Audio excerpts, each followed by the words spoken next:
If you're over 60 and you've ever woken up in the middle of the night with your leg completely locked up, listen closely. I used to think it was just a normal part of getting older, until a doctor told me 7 words that completely changed my life. After that, I started walking with confidence again, sleeping through the night, and living without fear. So stick with me until the end of this video, because I'm going to tell you exactly what he said, and the small changes I made that made all the difference. And hey, if you care about your health, or someone in your family is going through something similar, go ahead and subscribe to the channel. This is where we share what actually works. My name is Harold Bennett. I'm 73 years old, and I've lived in the same house in a quiet little town in Ohio for nearly 5 decades. It's the kind of place where the trees know your name and the neighbors still wave when they drive by. I've always lived a simple, steady life. Married to my high school sweetheart, Linda, father to 2 grown kids and a retired postman who still believes in waking up early, drinking black coffee, and walking every day after dinner. Or at least I used to. About a year ago, something changed. It wasn't sudden. That's the part that bothered me most. It crept up slowly, quietly,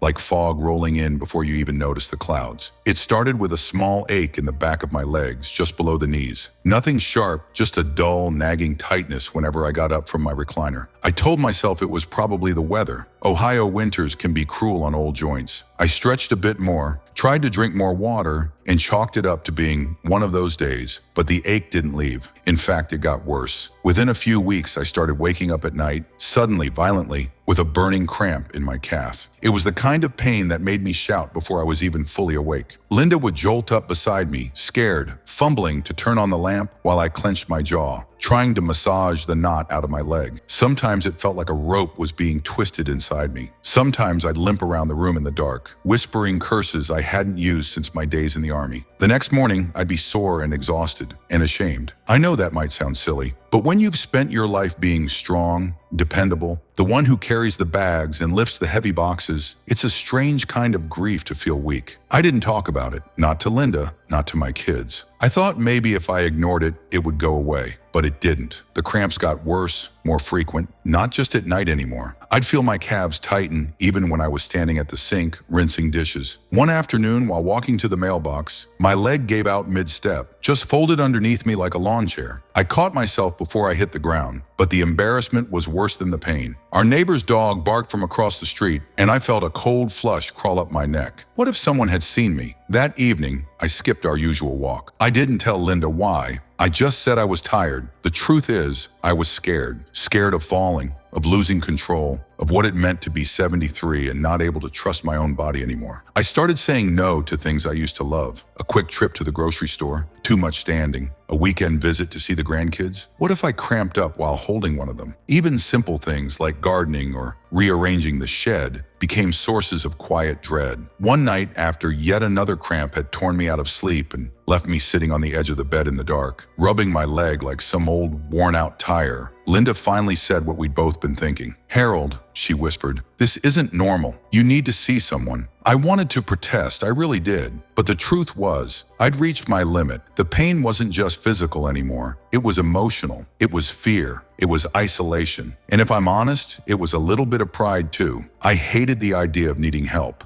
of being the kind of man who gets checked out. But the next night sealed the deal. I was reaching for a glass of water when the cramp hit so suddenly, I dropped the glass. It shattered across the kitchen tile. I gripped the counter with both hands, gritting my teeth as my leg locked up in a knot so tight I thought something might tear. Linda came rushing in, barefoot, eyes wide. "Enough," she said, no room for argument in her voice. "We're calling Dr. Evans tomorrow." So we did. Sitting in that waiting room surrounded by pamphlets about joint replacements and mobility aids, I felt older than ever, but something about admitting the problem, about being there, felt like a small step forward. I didn't know it yet, but what the doctor told me that day would shake me to my core. Because according to him, this wasn't just about cramps. It wasn't just about getting older. It was a warning I nearly ignored. Dr. Evans has known me for over 20 years. He's a straight shooter, a kind man with tired eyes and a voice that doesn't rush. When I walked into his office that morning, limping slightly and trying not to show it. He greeted me like always, with a firm handshake and a look that said he already knew I wasn't here for a casual checkup. He listened patiently as I described the cramps, the heaviness in my legs, the fear that had been building every night. He didn't interrupt once, just nodded, occasionally jotting something down, occasionally glancing at my legs like they were quietly giving him more information than I was. When I finished, there was a moment of silence. Then he leaned back in his chair and said something I'll never forget. "Harold, I'm going to tell you something most people don't like to hear, but it's the truth. The end of life, for many older folks, doesn't start with the heart or the brain. It starts with the legs." I stared at him, confused. He went on, "The number one predictor of long-term independence in seniors is leg strength and mobility. When people start falling, when they stop walking, when their legs give out, that's when we see the real decline. Not just physically, but emotionally, cognitively, everything." I swallowed hard. He wasn't trying to scare me, but I was scared. "You're not dying, Harold," he added with a small smile,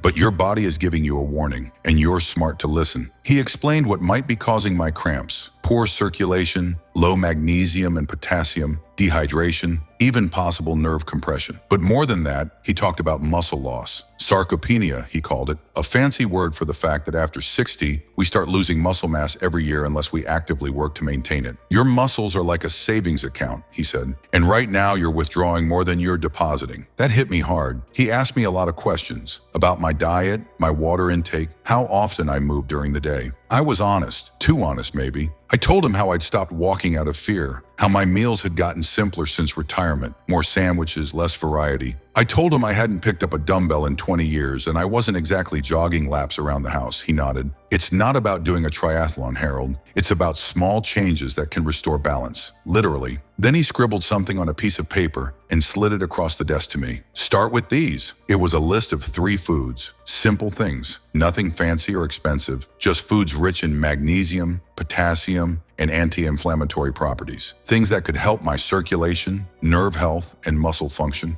One of them I'd never even liked, but I made a mental note to try it again. He also recommended light strength exercises, just 15 minutes a day. No gym required, just body weight, maybe some soup cans if I was feeling ambitious. But the real kicker came as I was putting on my coat to leave. He looked me in the eye and said, "Harold, you still have time to turn this around, but you have to decide. Do you want to wait until you fall, or do you want to walk into your next decade with strength?" That question sat with me the whole drive home. I didn't answer him right away, but inside something had shifted. I wasn't ready to be another man hunched over a walker, too afraid to leave his porch. Not yet. Not while I still had the power to make a change. I walked into the house, showed Linda the list and said, "I think it's time we go grocery shopping." She smiled. "I've been waiting for you to say that." That same afternoon after the doctor's visit, Linda and I headed straight to the grocery store. I don't know why, but something about holding that small list from Dr. Evans made it feel like I had a mission. It was the first time in weeks I walked into a place without worrying about how far the parking space was from the entrance. Linda took the list out of my hand and read it out loud in that soft, no-nonsense tone of hers. Dark leafy greens, bananas, pumpkin seeds, turmeric, salmon, olive oil. She looked up at me and grinned. "You ready for a little adventure in the produce aisle?" To tell you the truth, I felt out of place among all that green. For most of my life, I ate like a good old Midwesterner. Meat, potatoes, bread, repeat. Vegetables were a side note, and anything labeled anti-inflammatory sounded like something from a pharmacy, not a kitchen. But there I was, loading kale into a bag like I knew what I was doing. I even grabbed beets. Hadn't touched those since I was a kid and swore they tasted like dirt. Linda didn't say much, but I saw the little smile she kept hiding behind her lips. I think she'd been quietly waiting for this moment. When we got home, she helped me reorganize our fridge. Out went the soda cans, the deli meats, the half-empty bottle of ranch dressing. In came containers of chopped vegetables, bags of seeds, jars of colorful spices. It felt like spring cleaning for the body. The next morning, my breakfast looked like something from a health magazine. A bowl of oatmeal topped with banana slices, a handful of pumpkin seeds, and a drizzle of honey. No toast, no bacon, no second cup of coffee with too much sugar, just that simple bowl. I took a bite, half expecting it to taste like cardboard, but it didn't. It tasted clean, like my body knew it was time for a reset. Lunch was a salad, but not the boring kind I used to push around on a plate. It was colorful: spinach, arugula, avocado, salmon we'd grilled the night before, and a homemade olive oil dressing with a pinch of turmeric. It looked like something they'd serve at a restaurant where the waiters wore aprons and used words like aromatic. but it filled me up in a way I hadn't felt in a long time. Satisfied, but not stuffed. Nourished, I guess is the word. The changes didn't stop at food. Dr. Evans had also mentioned movement, light strength training, stretching, even just getting up and walking around the house every hour. At first I thought, I'm 73, I'm not about to start pumping iron. But Linda found an old pair of resistance bands in the closet and set them next to the TV remote. Subtle, but effective. So I started slow. 10 minutes in the morning, a few leg lifts, some gentle stretching, a bit of balance work by the kitchen counter. Nothing fancy. I didn't break a sweat, but I moved. And within a week, something remarkable happened. I slept. Not just the light, broken kind of sleep I'd gotten used to. The kind where you wake up every hour with one eye on the clock and one leg hanging off the bed, waiting for the next cramp. No, this was real sleep. Deep, peaceful sleep. I woke up that morning blinking at the light, confused. No jolt, no stabbing pain, just stillness. I sat on the edge of the bed, waiting for the tightness to sneak in, but it didn't. My legs felt lighter, stronger, like they'd been given a second chance. I didn't tell Linda right away. I wanted to see if it was a fluke, but when the second night passed the same way, I couldn't hold it in. Over breakfast, I told her I hadn't had a cramp in 48 hours. She set down her coffee, reached across the table and squeezed my hand. "That's what healing feels like," she whispered. Day by day, my confidence grew. I began to stretch more purposefully. I even started doing 10 squats every evening while the news played in the background, something I hadn't done since my 50s. I felt my balance improving. The stairs didn't seem as daunting. My shoes fit better too. Less swelling, better circulation. But the biggest moment came 2 weeks later. We were sitting on the porch watching the sun dip behind the houses across the street when Linda turned to me and said, "Want to try a walk around the block?" I hesitated. That block had become symbolic, the line between the man I used to be and the man I was afraid of becoming. I thought of the time my leg gave out near the mailbox, the way I'd stopped going out after dark, the excuses, the fear. But I looked down at my legs, steady, calm, awake. "Yeah," I said. "Let's go." We walked slowly. The pavement felt solid beneath my feet, not like quicksand the way it had weeks before. I kept waiting for the ache to show up, for the old tension to creep in. But it didn't. Every step felt like a quiet victory. Neighbors waved. Linda held my arm lightly, not to steady me, but just to be close. When we turned the final corner and our house came back into view, something swelled in my chest. Pride, maybe, or just the relief of knowing I was still capable of change. I laughed, not out of humor, but out of disbelief. A short, breathy laugh that came from somewhere deep. Linda smiled. "There's my Harold." And for the first time in months, I believed it.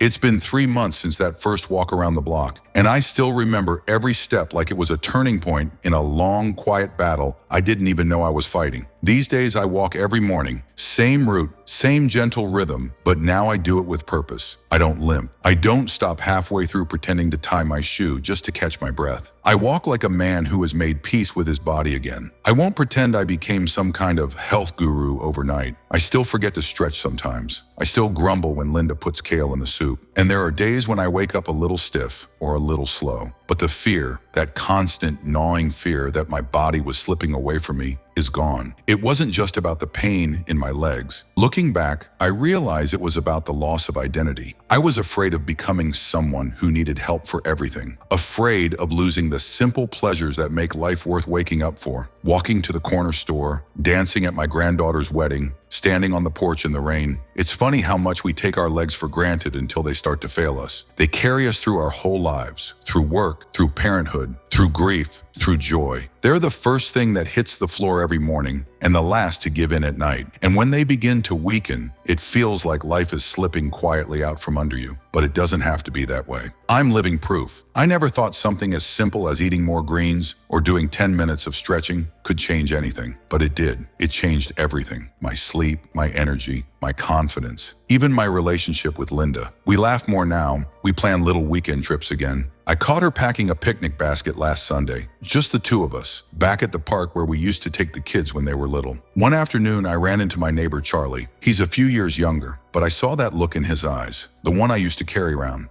He asked me what changed. I told him everything. The doctor, the cramps, the food, the movement. I even wrote the list down for him on a scrap of paper from my wallet. He looked at me like I just handed him a lifeline. And that's why I'm sharing this now. Not because I think I have all the answers. I don't. But I know what it feels like to sit in the dark rubbing your leg, trying not to cry out from the pain. I know what it's like to lie to your family, to pretend you're just tired when the truth is, you're scared to fall in front of them. So if you're reading this and you've been feeling those cramps, if your legs have started to betray you, if you've begun making your world smaller because of it, I want you to know something. You are not broken. You are not done. You can get stronger. You can eat your way back to balance. You can move in small, honest ways that restore trust between you and your body. You don't need to run a marathon. You just need to start walking again with confidence. And when you do, you'll remember who you are. My name is Harold Bennett. I'm 73. I thought I was losing my legs. Turns out they were just waiting for me to catch up.